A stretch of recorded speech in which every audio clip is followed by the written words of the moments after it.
And Charlie Kirk worked another miracle today. He brought feuding former bros Elon Musk and President Donald Trump back together. And Elon had this to say about Charlie. Charlie was someone who believed in dialogue, in open debate. He was a man of ideas. He spoke eloquently.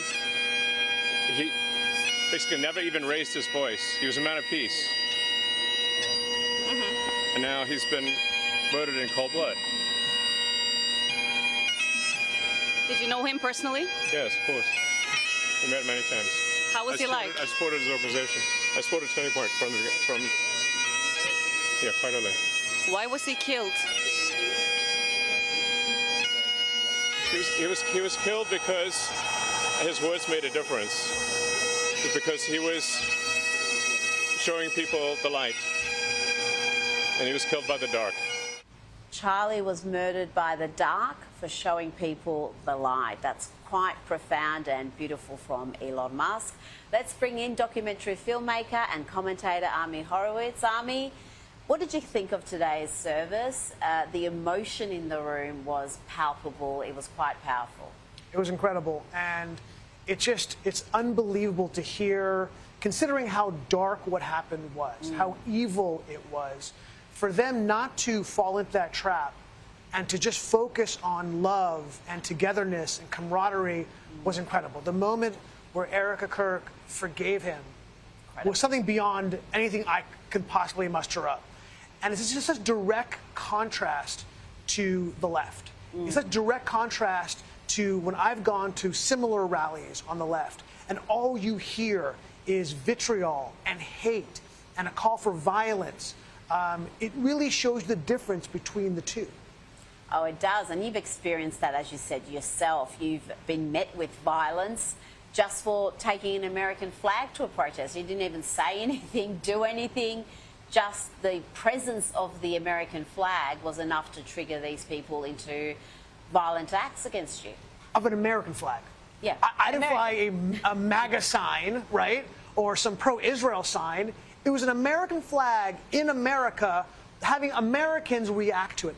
It's so fascinating how the left has devolved into violence. And look, they say and there's this narrative that it's white supremacists who are involved. And yes, look, there's some truth to that, obviously. But with all large lies, they take a kernel of truth and they distort it, right? Yeah. Look at it's doing here. Sure, there is violence on the very hard far right, but it's such a small percentage of the demographic makeup of the right as opposed to the violence of the left. It's a much larger percentage of the Democratic population. And we see case after case after case, and you've seen some polling recently that bears that out, where people who identify as left-leaning or very left are quite openly saying, yes, acts of violence are justifiable in some cases. What's so fascinating about that poll is that it's a linear poll, right? The spectrum is very clear. The more left you are, the more prone to violence, which we kind of knew. Yeah. But what's fascinating was the more right you are, the less you are calling for violence, and that people in the center actually call for more violence or accept more violence in our political culture than people in the center right does. Yeah, it's a fascinating poll. And completely contrary to so much of the media commentary on this issue, because they love running that line that the biggest threat is right-wing extremism, when that's just not the case. Now, we saw footage today of Charlie Kirk's final moments, his final day, and I was really touched by that. I wasn't expecting to see it. We saw a little bit of this about a week ago, but we saw a lot more today, and he was just so full of life, so full of joy. He was on a university campus, massive crowd, beautiful day, and the horror that followed is just unthinkable. Let's have a look at some of that footage. All right, 3, 2, 1, smile. Awesome, guys. Thank you. Charlie Kirk! Charlie Kirk! Charlie Kirk! Charlie Kirk! Charlie Kirk! USA! USA! USA! USA! USA! USA!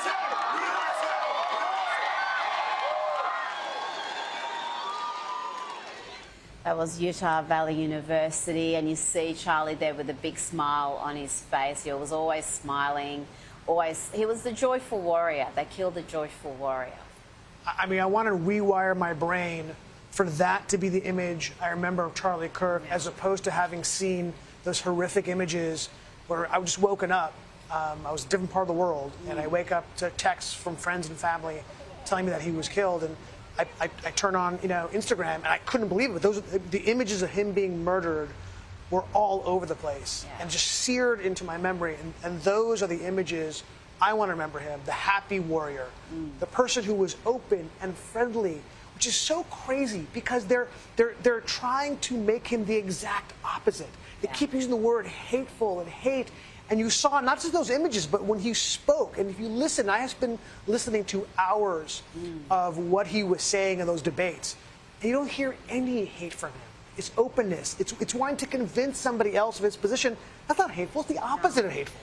And the fact that, again, commentators, some people in the media who should know better, Democrats, congresswomen, are using the sort of language that the alleged killer used. It's almost exactly the same. Even this horrific murder, this assassination, hasn't been enough to wake them up that this isn't the way to go. This is not the way to engage in political debate. Yeah, but unfortunately, a lot on the left think it is. Yeah. Right? Because remember, words are violence. So if words are violence, then you can use violence to combat words because they're the same thing on a moral level. I guess they didn't have their parents tell them, use your words. Yeah. Because they use their violence. That's it.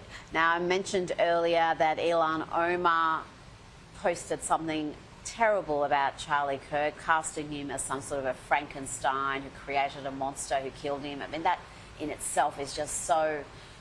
it's not just ugly, it's full of lies. It was someone from the left that killed him. It wasn't some Turning Point USA devotee.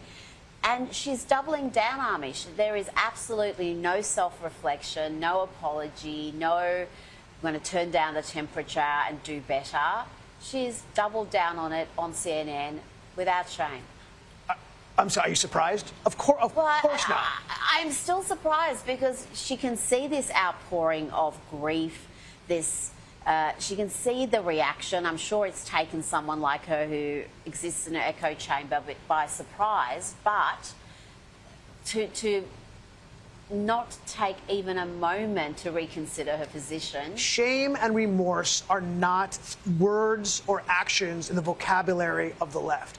And actually, on that CNN interview, I want to point something out that people haven't pointed out, is that as horrific as that was, and it was obviously, but she had said to the CNN host, she said, well, do you agree that that I have less brain processing power as a black woman? But the problem was that the host said, of course I don't agree. But the host didn't say, because we know that was debunked. The host knows that. The host didn't say, oh, I'm sorry. But he never said that. Yeah. She kind of implied that he did say that, and she didn't agree with him, which is the entire problem, casting him as this evil person when it wasn't his words. Do you think Caitlin Collins is ignorant? She didn't know that, or she chose not to make that correction because we know where her politics lies, and she doesn't want to be sticking up for a Charlie Kirk and being critical of an Elon Musk. Well, then she's either the worst journalist in the world and didn't hear all the debunking that went on, or she did, and she chose to ignore it because she likes to cast people like us, people like me, I should say, and Charlie Kirk as evil. Now, Vice President J.D. Vance gave a superb speech, and he had this poignant line. It is better to die a young man in this world than to sell your soul for an easy life with no purpose, no risk, no love, and no truth. I mean, what do you make of the role faith played in today's memorial? Just about, in fact, every speaker talked about faith, and it was so important to Charlie. His Christian faith was the most important thing to him, and his values, the way he lived his life, what he preached, was centered around that. I mean, faith is an important part of what makes us more human, right? What brings the humanity out of us. And when we look at Charlie Kirk and say he was this happy warrior, well, that goes hand in hand with his faith, because that's what his faith taught him. Yeah. And I think that, and again, when we go back to contrasting the rallies of the left, these are rallies devoid of faith. And when you don't have faith, when you don't have a belief in God, that's when you devolve into violence, I think. And I think that that's why we see what happened today in Arizona, in Glendale, Arizona, was such a loving, warm embrace of life, as opposed to a demonization. I think it's because of the faith. And yet, at a funeral, we had the sort of security you might expect if you're entering the Oval Office. It took hours for everyone to go through. No one was really complaining. You had the president there, the vice president, just about every senior member of the administration, so you can understand. But the fact that you can't even have any sense of security at a funeral speaks to just what a crisis point there is in this country when it comes to political debate. There is nothing that's off limits. Those days are over. Those days of being able to walk on a college campus, give a speech in an open area are over. Look, I get death threats all the time. Everyone I know who is in this world gets death threats repeatedly. Ben Shapiro can't give a speech on a campus without having a phalanx of security guards and police officers, not to mention his own personal security. Yeah. And I think what we learned is that, look, if somebody wants to kill you, right, they're going to be able to do it. If they're willing to trade, they may not have to die, but if they're willing to trade their freedom, they can do it. It's a scary time for people who want to speak out, but we have to. We have no choice. I think it's something Douglas Murray said: when something like this happens, you spread the risk. I think he was actually quoting Ayaan Hirsi Ali, who's intimately aware of the horrors that can come from extremists attacking you for your opinion. Now, the New York Post has a great editorial on the funeral. They called it a message to the mainstream media. The editorial asks, was Jimmy Kimmel watching Sunday? Was ABC? Do they understand the bubble they've created? Not only do they not speak to or for these people, they deny they exist.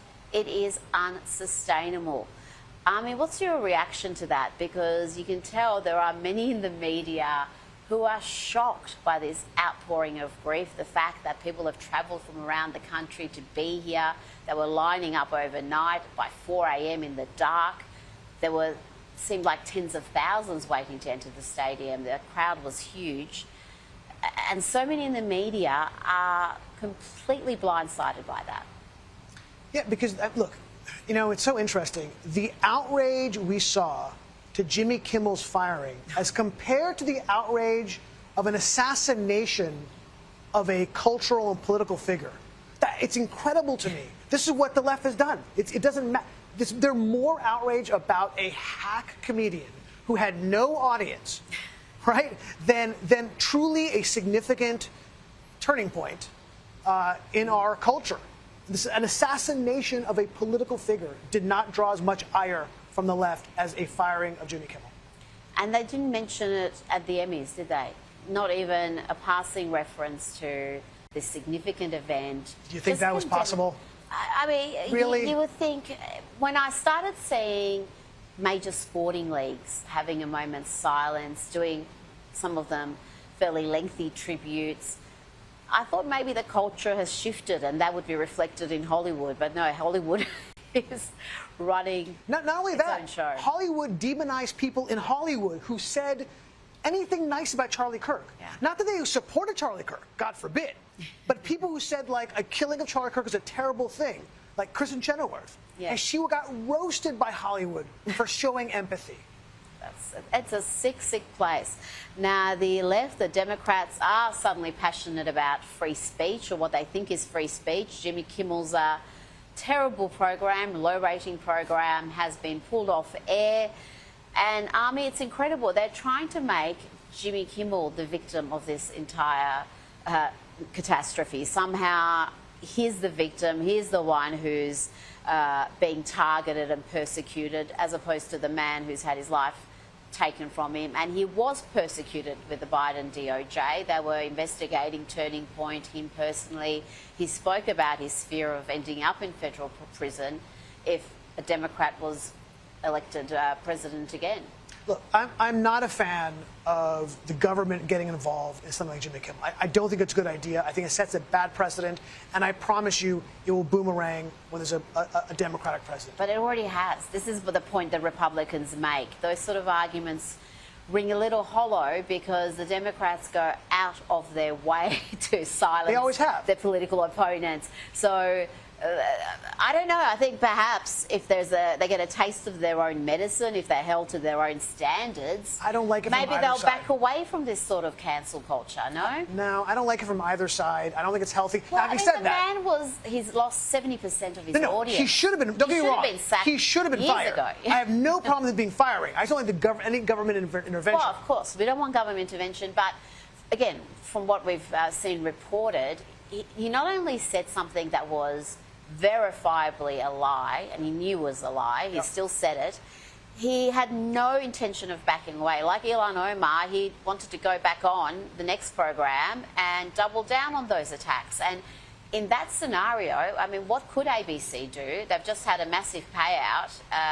Unless they're just happy writing checks endlessly, they had to take some action. We're in the media business. We know they're not willing to write. They're not happy to write endless checks. Look, they were looking for an excuse. There's no question about it. I mean, you saw what happened to Colbert. Yeah. It was the same. Late night just isn't driving revenue. Their costs are out of control. Jimmy Kimmel makes a huge amount of money.